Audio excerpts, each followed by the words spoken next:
Aleluia. Vamos ler um texto em 1 Pedro. Eu anotei errado. É 2 Pedro. Capítulo 1.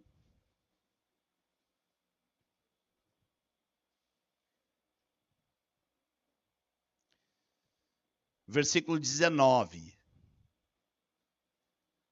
Vamos ver se esse texto, de alguma maneira, casa com o que a gente tem conversado aqui desde ontem. Ontem, quando eu sentei do lado do Érico, o Érico disse: rapaz, casou tudo com o que eu falei. Eu digo: eu nem sabia o que ele tinha falado, ele não me mandou nada. Se me mandou, eu não li. O Senhor está nos conduzindo. Essa palavra de Pedro aqui, eu não gosto de textos isolados, mas por uma questão de tempo, a gente vai precisar fazer um pouco disso, tá? O interessante é que em algum momento, pode ser amanhã na reunião, começo da reunião, uma leitura do versículo 16, tá? E até o 21, para pegar o contexto. Mas por uma questão de tempo e de foco, nós vamos olhar só o versículo 19. Ontem nós estávamos falando sobre ser profetas. Agora, para ser profetas, nós temos que ter profetas que profetizem para nós. Então, nós temos que receber a palavra profética. Olha o que diz aqui. Temos, assim, tanto mais confirmada a palavra profética, e fazeis bem em atendê-la, como a uma candeia. O que é a candeia aqui? É a palavra profética, que funciona como uma candeia que brilha. Aonde? Em lugar escuro, diz a tradução de vocês? Tenebroso, diz a minha tradução. Lugar tenebroso. É muito pior que escuro. Lugar tenebroso é aquele que você anda assim, além de escuro, você se sente perdido, angustiado, e tem vozes para tudo que é lado, e é tudo escuro e tudo confuso. É o que está dizendo aqui. A pergunta é, levante a mão para você mesmo. Se você tem visto que o mundo a seu redor é um lugar tenebroso. Há anos atrás a gente cantava um cântico que eu não sei se vocês cantam hoje. Como é que era um cântico? Aquele cântico que diz assim: o brilho deste mundo se apaga ante ti, a glória desta terra nada é. Vamos aprender isso hoje, amanhã? Conhece? Tudo cai em tua presença. Gente, eu me lembro da primeira vez que eu, com 14 anos, entrei numa porcaria de um lugar de balada. E tinha aquelas luzes, e eu achava assim, que maravilha. Abestalhado. Que loucura. O maior brilho desse mundo não é nada. Aqui está dizendo que nem brilhar o mundo brilha. São luzes de engano. Esse mundo está cheio de luzes de engano. E nós vamos falar de várias delas hoje. Nós vamos procurar hoje entrar na parte prática.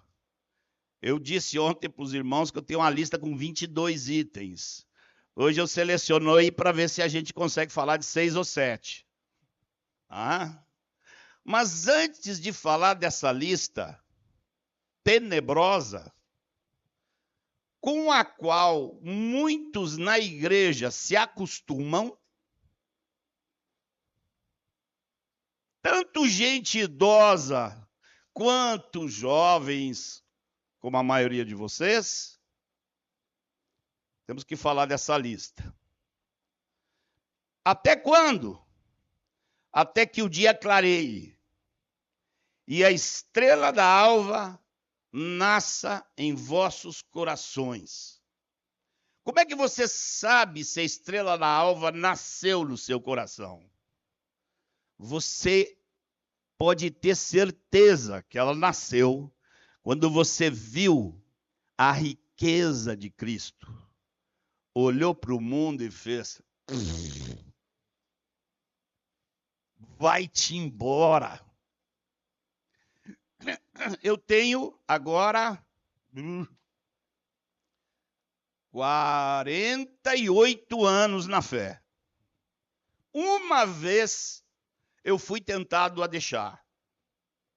Eu trabalhava de manhã, trabalhava de tarde, pegava 2 ônibus para ir para o trabalho, pegava 2 ônibus ao meio-dia para voltar para casa para comer, porque não tinha dinheiro para comer na rua. Pegava 2 ônibus para voltar para o trabalho de tarde, pegava 2 ônibus de noite, e de noite eu ia para um seminário de Instituto Bíblico que foi criado lá em Porto Alegre. Para estudar a Bíblia, eu encontrava minha esposa, assim, a gente recém-casado e indo de noite para seminário. E eu tinha discípulos para cuidar, e eu tinha que dar conta do que o meu discipulador mandava eu fazer. E eu estava cansado. Um dia eu estava no banheiro, na frente da pia, cansado, dizendo: não estou aguentando. E veio a vozinha: larga tudo. Largar tudo, eu vou, a canseira vai parar. Mas eu, em 10 segundos, entendi de onde vinha a voz e disse: e vou fazer o quê? Largar tudo e voltar para lá? Nem a pau. Pode me matar aqui, mas voltar para lá eu não volto. Então não era só amor ao reino de Deus, era ódio ao reino das trevas. Você sabia que Deus odeia o reino das trevas? Você odeia junto com ele? Antes de falar de alguns aspectos práticos, ontem nós estávamos falando que a diferença entre gerações, só vai para melhor quando Deus entra com o evangelho. Isso está na história. Na história de Israel, quando havia reavivamento da palavra do Senhor, e na história da igreja e na história do mundo. Exceto nesses momentos, não teve uma geração que fosse moralmente melhor que a dos seus pais. Não existe isso. Por quê? Como? Nós vimos também que vocês podem ficar assim. E ontem eu estava falando de velho, né? Eu disse: vem um velho aqui para falar como vocês conheceram a geração de vocês.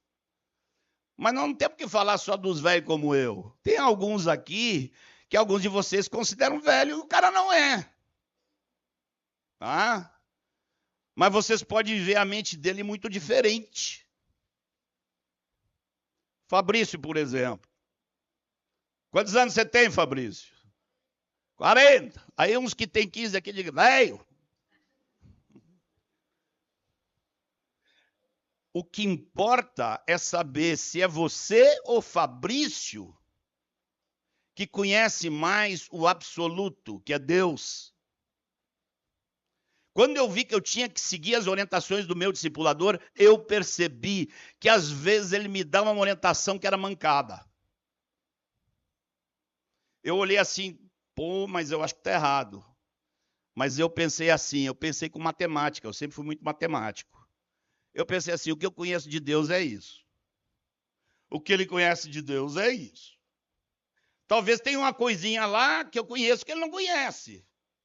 Mas se eu for pelo meu parâmetro, eu vou acabar fazendo besteira, porque ele sabe muito mais. Então eu vou obedecer tudo.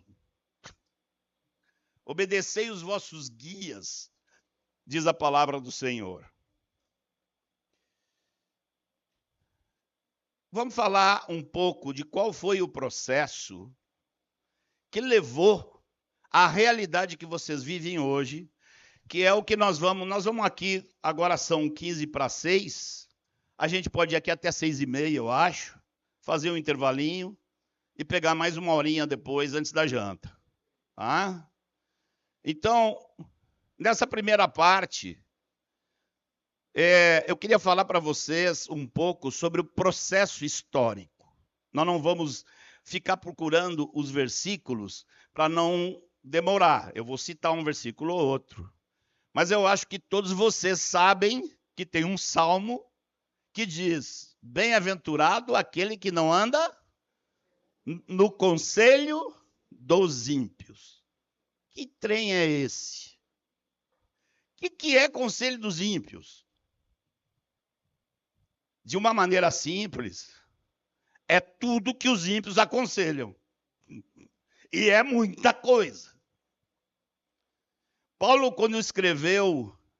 quando conversou com o presbitério de Éfeso, ele passou numa cidadezinha perto, Mileto, mandou chamar os presbíteros e disse: eu nunca deixei de anunciar a vocês todo o conselho de Deus. Conselho dos ímpios, conselho de Deus. Conselho, essa palavra, se você vai pesquisar no original, ela inclui tanto um conteúdo, uma mente, o conteúdo dessa mente e a comunicação desse conteúdo. O que não anda no conselho dos ímpios, o que não se assenta na roda dos escarnecedores. Espera aí, não dá nem para sentar? Não pode sentar lá? É. A menos, quando você senta lá e para ouvir, numa boa, conversar, dar gargalhada com eles, você não sabe o quanto você é fraco e pode ser induzido. Quantos de vocês já leu em Gênesis lá a história de... Agora vai levantar a mão. Quem leu lá negócio de Abraão mandando o servo buscar uma noiva lá para o filho dele? Então vocês lembram que teve uma hora que Abraão mandou, era um costume da época, mandou o servo colocar a mão debaixo da coxa e jurar. Jurar o quê? O que era para ele jurar? Fala alto aí, quem está falando aí fale mais alto. Ah, tá aqui, eu pensei que era lá no fundo.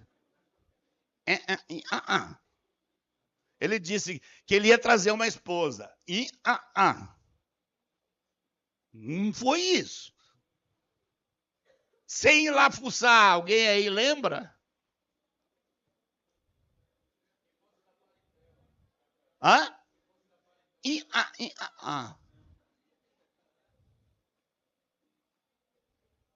Tem a ver com o que nós estamos falando, gente. Hã? Não, isso ele já disse. Manda.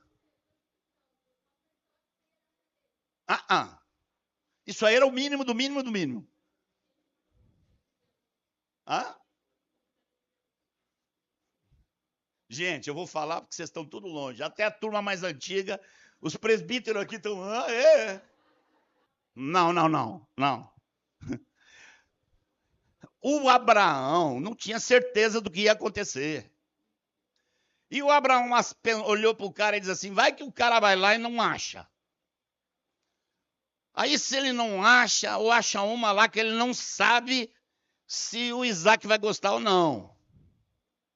Inventa esse cara de mandar uma comissão aqui para chamar ele para ir para lá. O juramento é, me jura que tu não vai levar meu filho para lá nunca.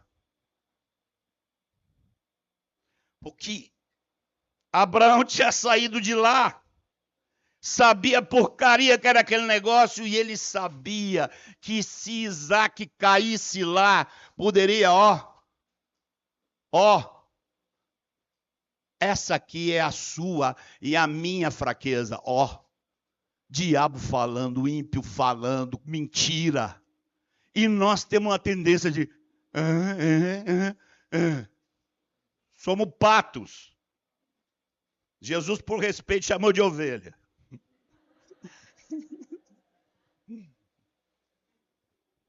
Não leva meu filho para lá, os caras vão arruinar com ele. Então, irmãos, é por isso que diz, não se assenta na roda dos escarnecedores. Hoje, se fosse escrito hoje, diria assim, não traz a roda dos escarnecedores para dentro de casa pelo Instagram e pela vovó do YouTube, que não sei o que mais. Estaria assim hoje. E vocês pensam muitas vezes que não são influenciáveis, e o capeta ali,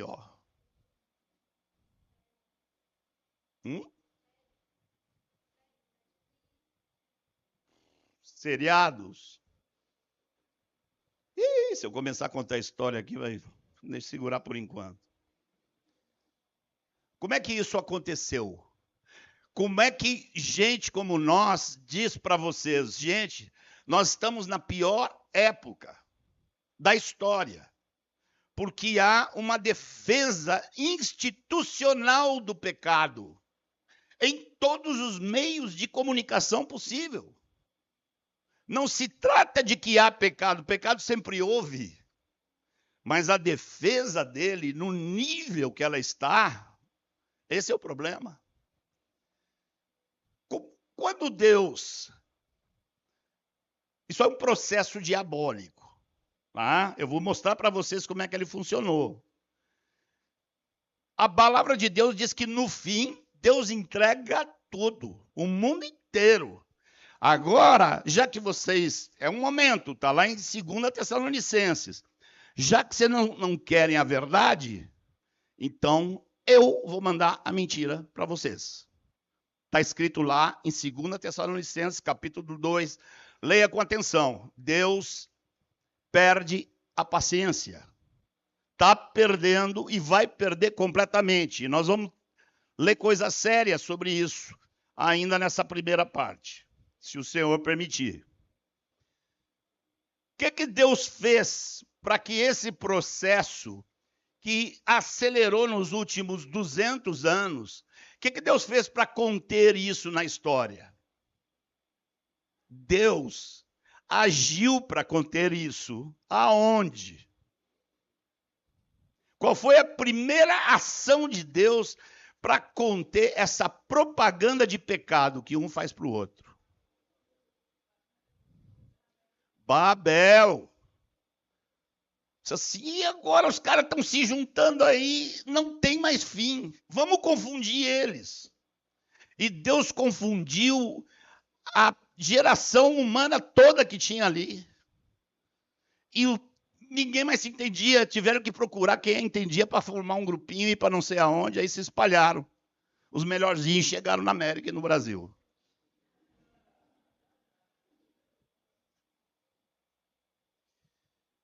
Chegou um momento em que uma cidade foi totalmente contaminada. O que Deus fez? Sodoma, Gomorra. Por quê? Você entende que Deus destruiu Sodoma e Gomorra por amor?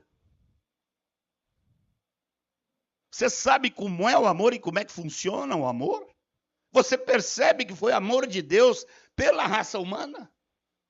Deus atuando, impedindo. Quando chega na época dos apóstolos, Pedro faz na primeira carta dele, Pedro faz diz uma coisa esquisita. Pedro diz assim, não foi mediante prata, nem ouro, que vocês foram resgatados do fútil procedimento que vossos pais vos legaram. Se eu chegasse aqui e dissesse para vocês, ó, gente, Jesus resgatou vocês de um procedimento fútil. Morreu para tirar vocês. Ontem nós estávamos falando, ele nos desarraigar desse mundo perverso. Mas se eu dissesse para vocês, é porque seu pai e sua mãe lhe ensinou tudo errado. Ele não conhece meu pai? Não conhece minha mãe? Ele está escrevendo para irmãos que são forasteiros na dispersão. Muita gente ele nem conhecia. Como é que ele está dizendo para os irmãos que o fútil procedimento do qual eles foram resgatados veio do pai e da mãe? Gente, simples demais. Acho que alguns já têm a resposta. Qual é? Depois que ele errou 2 vezes, ele perdeu a coragem. Simples demais, gente. Todo pecado que uma pessoa aprendia até 300 anos atrás era em casa. O mundo todo vivia em família. O sujeito era pescador, o filho era pescador, o neto era pescador, o bisneto era pescador, o tataraneto era pescador. Todo mundo aprendia, tudo saía com o pai, aprendia com o pai, vivia com o pai. E as porcarias que ele tinha que aprender, ele aprendia com o pai e com a mãe. Por isso disse, vossos pais vos legaram. Era a sociedade. Porque Deus manteve a sociedade dispersa para que não houvesse muita roda de conselho dos ímpios.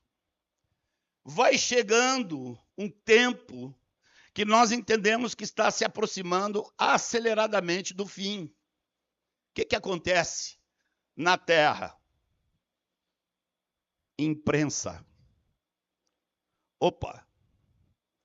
Vai ter gente escrevendo romance para você ler e vai te ensinar umas coisinhas que seu pai e sua mãe não sabem. Depois da imprensa, filosofia iluminista. Não sei quantos de vocês sabem o que aconteceu na época do iluminismo. Mas para resumir, era assim. Até a época do iluminismo, quem falava que Deus não existe era bêbado de boteco. Na época do iluminismo, são homens cultos de tudo que é lugar, ensinando ateísmo, através de filosofia, através de argumento. Surgiu a partir daí a militância ateísta. Os ateus de hoje, convictos, creem que eles precisam pregar o ateísmo. Muitos ateus pregam o ateísmo mais do que nós pregamos a Cristo.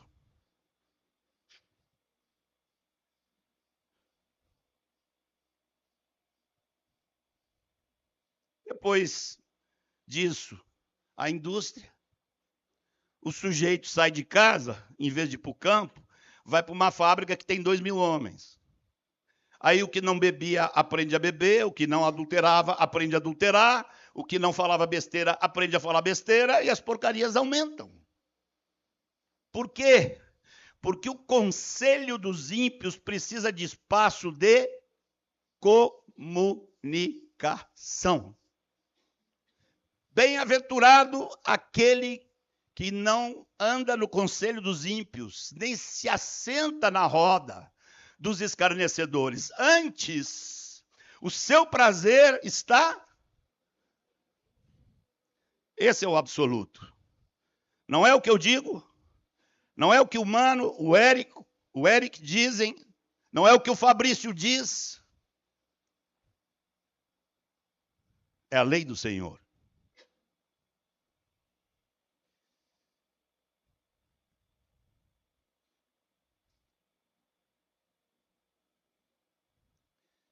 Acho bom dar um informe para vocês aqui, que eu acho que a maioria de vocês talvez não tenha. Abre aqui para mim. Deixa eu informar vocês aqui de uma coisa. Eu acho que,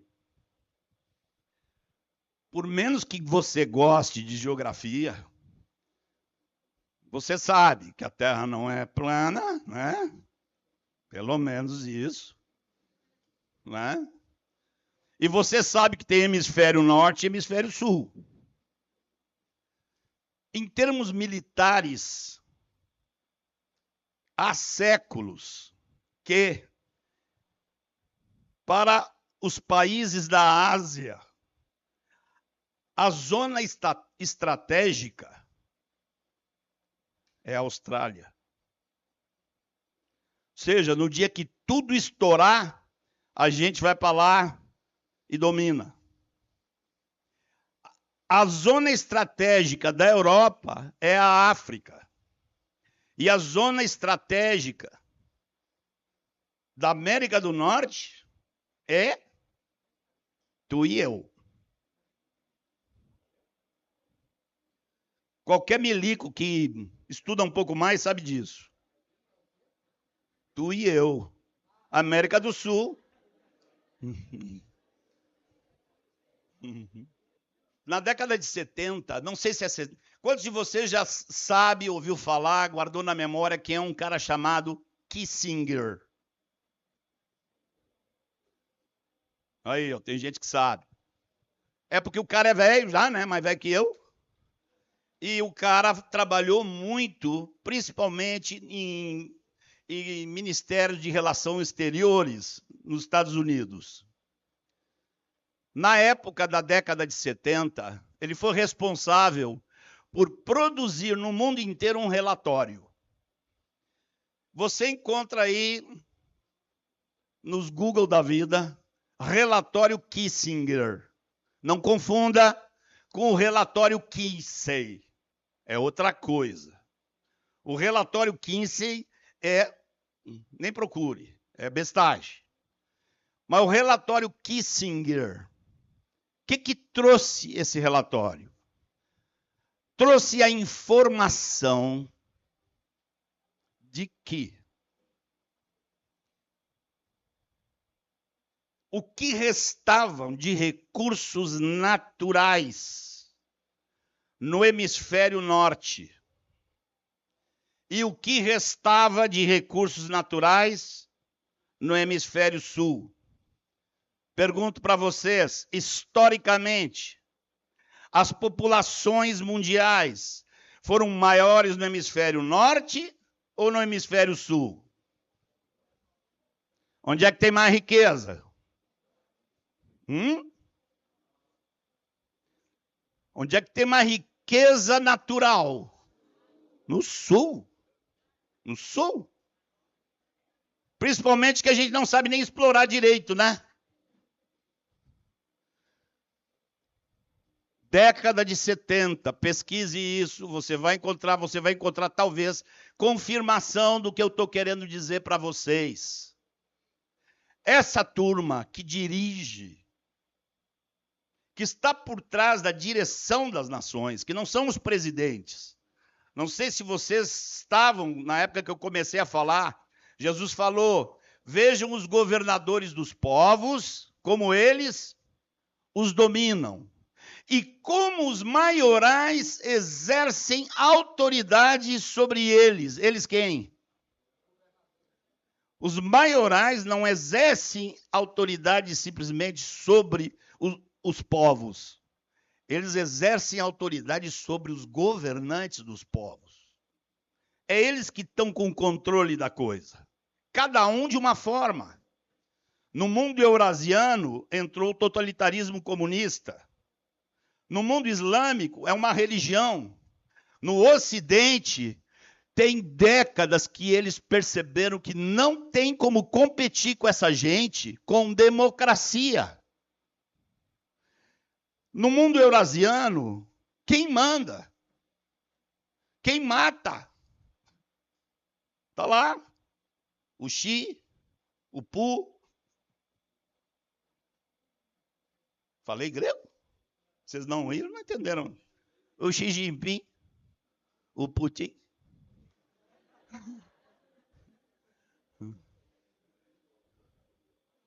É um totalitarismo. O mundo islâmico, vocês não têm ideia do que seja. O mundo islâmico é o lugar com menos liberdade na Terra há séculos.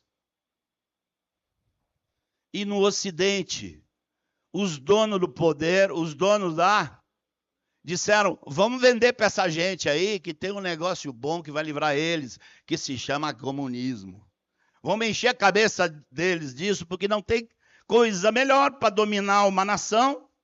Nunca foi inventado nada melhor que o socialismo. Vamos encher a cabeça deles com isso e pronto, a gente já está dominando. Depois nós vamos falar de outras estratégias deles. O que eu quero falar aqui, que como resultado do relatório Kissinger, imagina você está lá, nos Estados Unidos, no Canadá, na Grã-Bretanha, não sei aonde, você está lá, você não é um governante, que presidente não manda é nada, ou lá ainda manda um tiquinho mais. Mas você está lá, você é um poderoso desse que está controlando tudo. Eles vêm dizer assim, os recursos naturais no hemisfério norte vão acabar. Você sabe a diferença entre uma família rica e uma dinastia? Qualquer um, hoje, não qualquer um, não é qualquer um, mas muitos se tornam ricos com pais pobres. É uma família rica. Uma dinastia são aqueles que enriqueceram e formaram um poder da família que nunca eles perdem. Você vai estudar a história da família Rothschild, da família Rockefeller e de muitas outras famílias. Quando eles ouvem falar que os recursos naturais no hemisfério norte não estão muito bons. Imagina que você está no lugar deles. Imagina que você é mau que nem eles. Imagina que você quer tudo que nem eles. O que você sugeriria?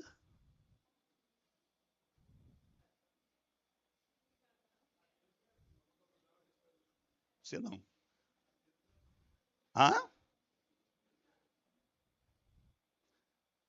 Não pode.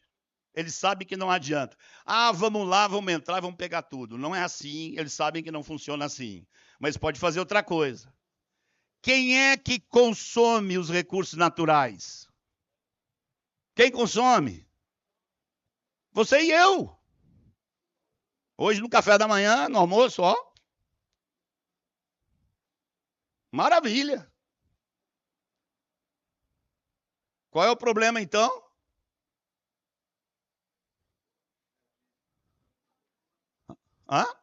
Eita! Gostei, você foi até acertar. Boa. Fala alto, pô. Não, peraí, não ouviu lá, não. Isso. População o quê? População grande consome tudo. Nós queremos que não fique faltando para nossos netos, bisnetos, tataraneto. O que nós temos que fazer? O que nós temos que fazer? Diminuir o quê? Como?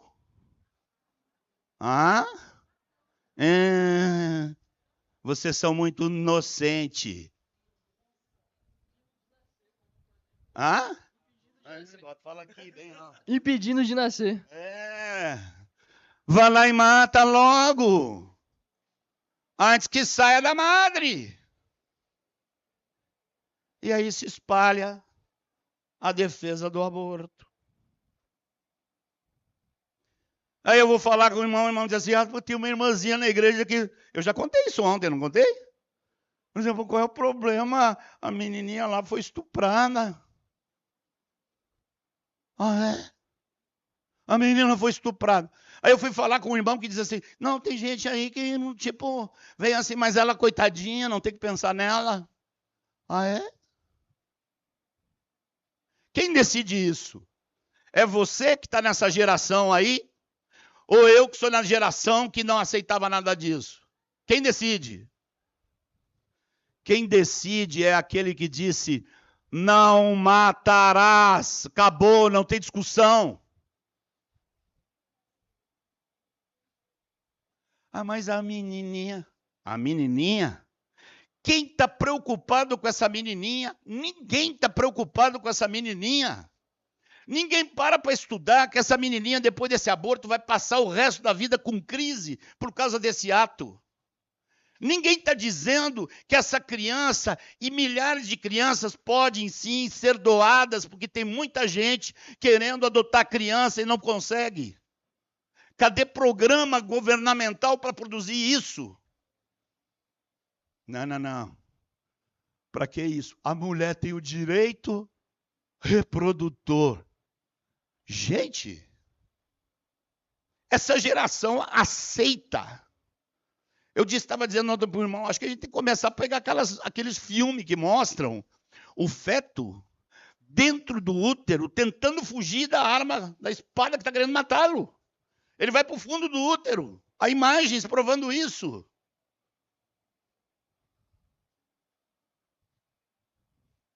Direito reprodutivo. Direito reprodutivo é Satanás. Essa criatura sofreu, essa menina sofreu, pois que cuidemos dela, pois que façamos com que ela possa ter o filho dela e viva a vida dela e doe esse filho e não passe a vida inteira com problemas mentais, psicológicos por causa do que fez. E vocês entendem? Ou ficam...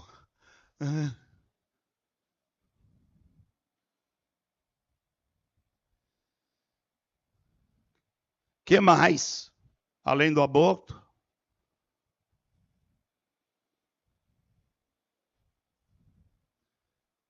Que mais? Se uma mulher quiser prazer carnal,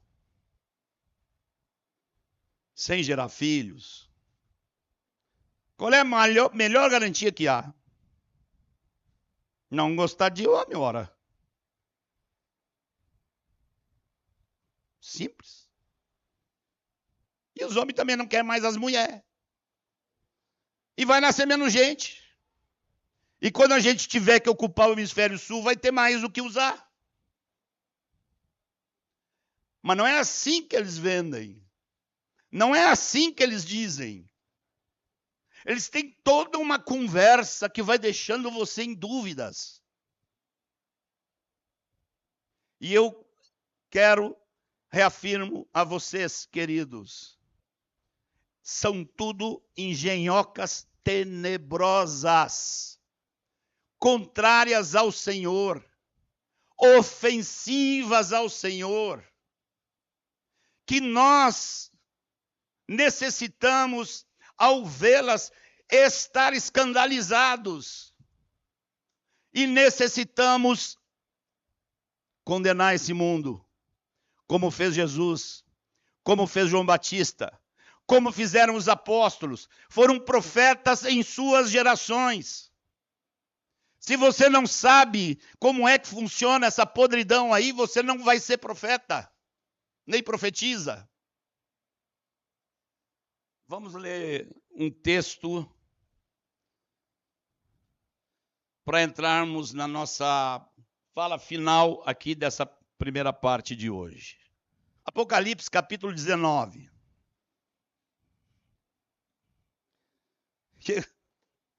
Eu quero perguntar para você, que Jesus você tem na cabeça? O mundo das artes fez de tudo, para desfocar a pessoa de Jesus através das artes. É um negócio que chega a me dar uns nervos. Eu não consigo ver no Natal todo mundo com um negocinho de fotografia vendo um bebezinho numa estrebaria. Que bebezinho o quê? Ele foi um bebê, já é um rei. Há séculos que ele é rei. Para de mostrar ele como bebê.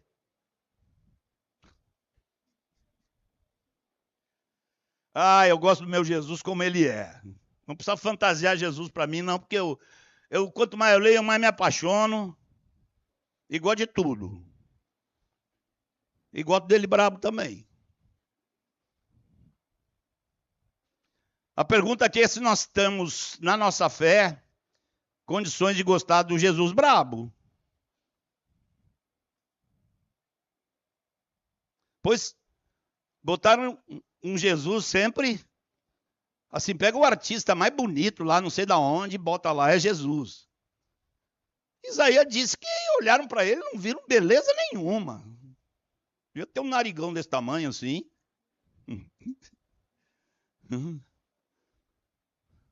Uma barba que não tinha condições de ficar aparando.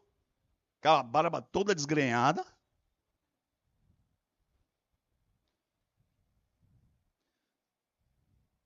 Eu ia dizer uma coisa, não vou dizer não.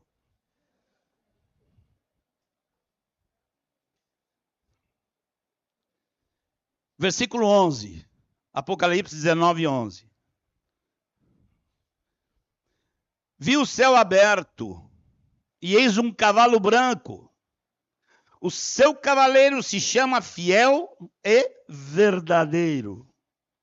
Julga e peleja. Batalha, briga, dá tiro. Peleja com justiça. Os seus olhos são fofinhos e amorosos. Chama de fogo. Na sua cabeça há um diadema. Muitos diademas. Tem um nome escrito que ninguém conhece, senão ele mesmo. Uau! Que nome é esse? Porque cada nome que Jesus tem 250 nomes na Bíblia. Cada nome tem um significado do caráter dele. Eu vou dizer o que eu ia dizer e não disse, mas eu vou dizer. Só não tem lindo. Quando começam, lindo, lindo, lindo. Ai,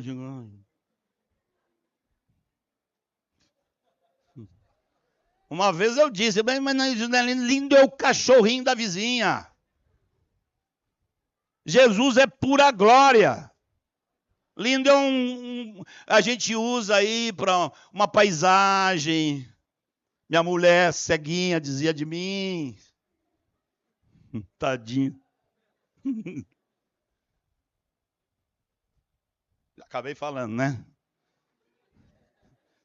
Se eu cantar esse negócio já, por favor, segura para um retiro que eu não estiver aqui. Não. Não, esse pior. Está vestido com um manto manchado. Manchado de quê? Você já viu os espadachim lá, de pé e enche de sangue? Você gosta de Jesus? Tinto de sangue. Uau! E o seu nome se chama o Verbo de Deus.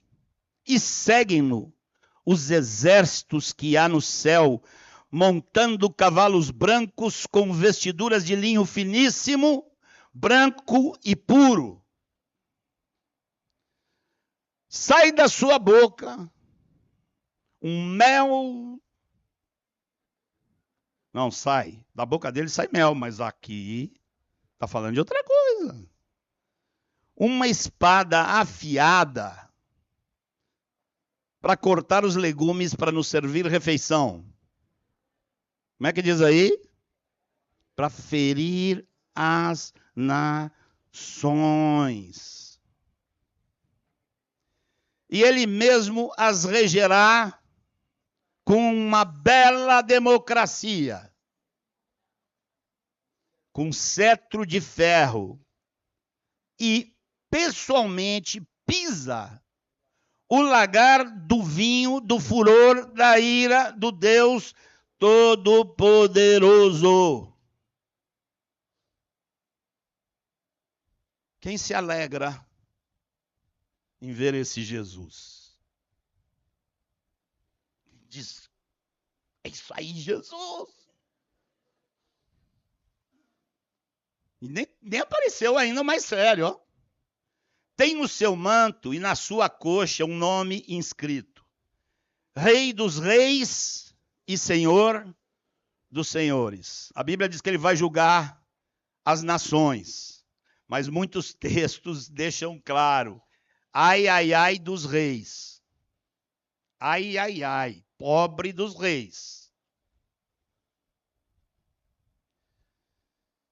Então vi um anjo posto em pé no sol e clamou com grande voz, falando a todas as aves que voam pelo meio do céu: vinde, reuni-vos para a grande ceia de Deus. Uau! Todos os pássaros da terra estão reunidos para uma ceia. Que ceia? Para que comais carnes de reis, carnes de comandantes, carnes de poderosos, carnes de cavalos e seus cavaleiros, carnes de todos, quer livres, quer escravos, assim pequenos como grandes.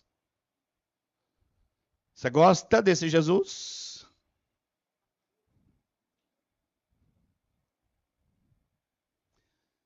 Aí ele fala no versículo 19 sobre a prisão da besta, que é o anticristo.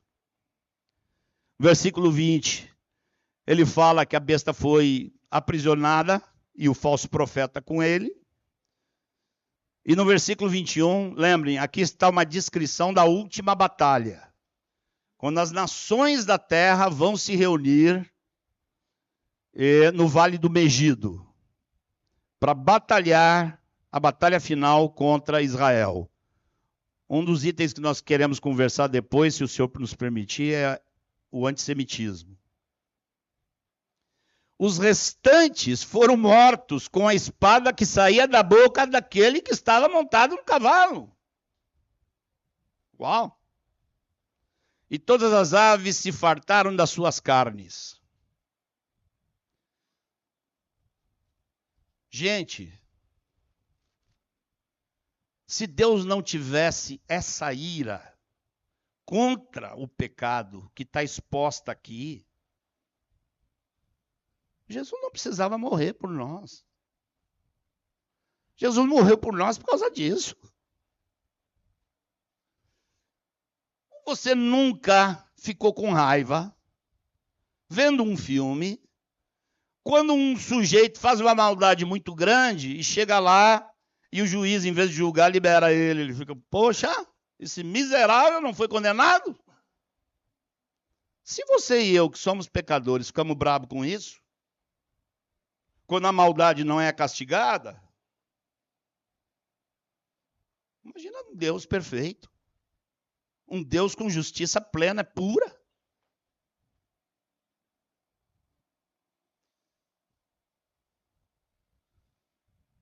Eu dou graças ao Senhor, porque eu não entendi nada do Evangelho até os 20 anos, mas eu sabia que tinha um negócio chamado inferno. Ah, eu sabia. E isso foi tão bom para mim. Não sei se vocês sabem, mas o único na Bíblia inteira que falou do Geena, de um lago de fogo onde as pessoas passariam a eternidade toda, o único que falou disso foi Jesus. Ninguém mais tocou nesse assunto. Você vai ver no seu Velho Testamento, você vai ver em outras passagens a palavra inferno, mas ela está mal traduzida. Quando é no Velho Testamento está a palavra Sheol, que é o lugar dos mortos. E quando está no Novo Testamento é Hades. Às vezes estão traduzindo por inferno. Hades não é um inferno. Hades é para onde estão indo os mortos ímpios hoje. Não é um inferno. Ninguém falou do inferno como condenação eterna. Ninguém, exceto Jesus. E por quê? Deus deu justamente a Jesus essa incumbência. Porque ele deixou para aquela pessoa que mais tinha condições de cativar-nos. A pessoa mais santa, mais amorosa, mais justa, mais perfeita que pisou a terra. Aliás, ele não é o mais perfeito. Ele é o único perfeito. E Deus deixou para ele mesmo falar dessas coisas. Por que eu estou falando isso aqui? Para assustar vocês? Pode ser também, talvez algum esteja precisando ser assustado. Eu não me converti por amar a Deus, viu? Eu me converti com medo do inferno, viu, gente? Um medão que eu tinha, graças a Deus. Depois fui aprender a amar Jesus. Conhecer, saber o que ele tinha feito, como é que era. Deus deixou para essa pessoa. E por que eu estou falando disso? Talvez alguns de nós precisemos de um susto. Mas acima de tudo, temos que entender que é isso que ele destinou para esse mundo tenebroso.